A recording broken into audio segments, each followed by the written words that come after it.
મધ્ય પૂર્વમાં ફાટી નીકળેલા ઇઝરાયલ અને ઈરાન વચ્ચેના યુદ્ધની જ્વાળાઓમાં સુરત અને ગુજરાતના અનેક નાગરિકો દુબઈ અને જોર્જિયા જેવા દેશોમાં ફસાઈ ગયા છે। પોતાની સુરક્ષાને લઈને ચિંતિત આ નાગરિકોની વારે સુરતના સાંસદ મુકેશ દલાલ આવ્યા છે।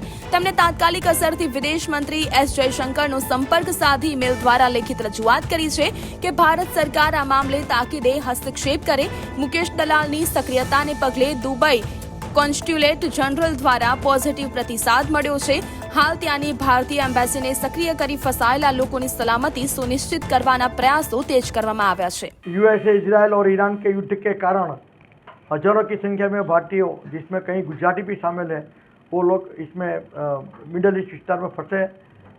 मेरे पास अहमदाबाद, जामनगर, पोरबंदर और सूरत कई लोगों की रजूआत आई थी। भारतीय जनता पार्टी के प्रदेश टेकम ने भी अपनी अलायदी व्यवस्था की अरेंजमेंट की है। इनकी तरफ से भी मेरे पास कई नाम आए थे। ये सब नाम मैंने